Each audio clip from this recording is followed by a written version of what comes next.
Okay, here's a video that I would like to see more of. I've seen sound comparisons between the 2000XL and the MPC3000.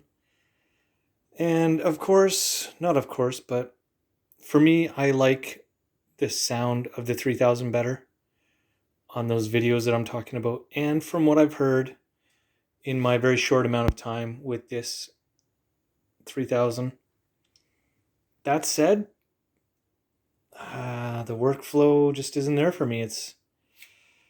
I just really prefer using my 2000XL over here.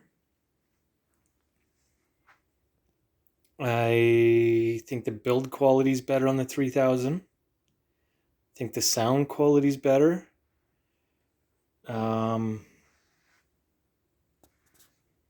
think it looks so much cooler. I think it looks so much more professional.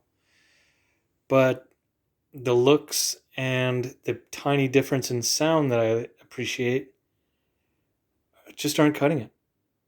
I'm going to give it some more time with this 3000. I haven't given up on it yet.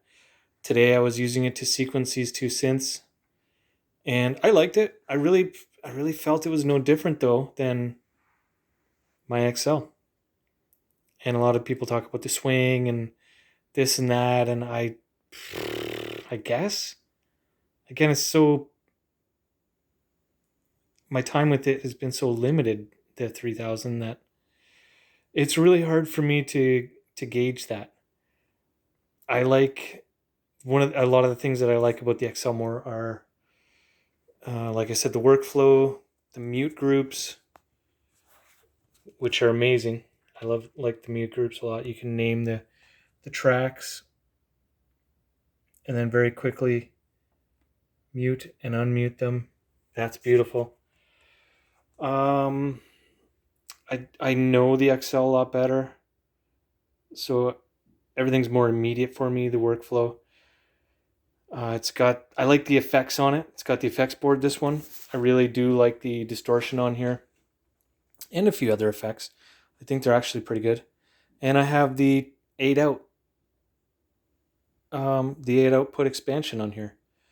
So yeah, I'm just digging the XL more. And the biggest thing for me, CF drive.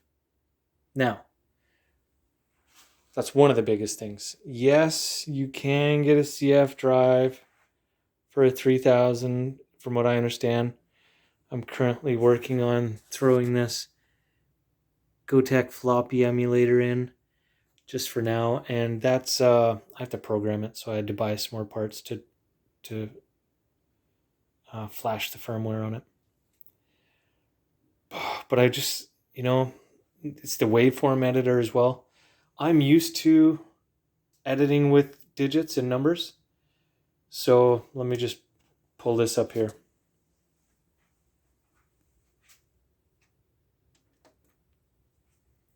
So you can see, got some Alchemist sounds on here.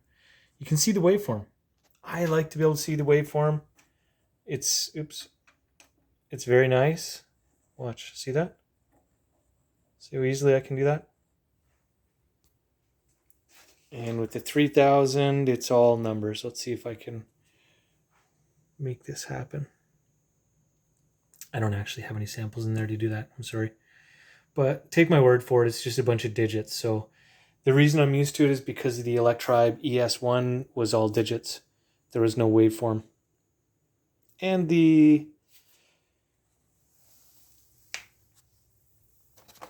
let me just move this box. The ES16. Sorry, ES16. The Akai Remix 16 and the S20. Those are also edited with numeric values instead of a waveform. So it's not like that really kills it for me. It's just yet one more thing.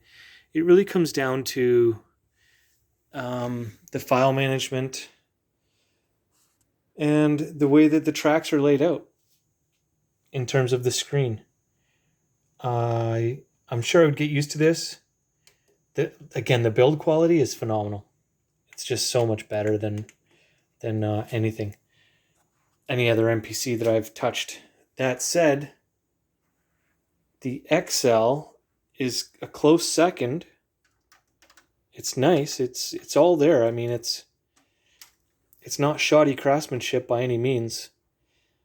And the least sturdy I've seen is the MPC1000 here.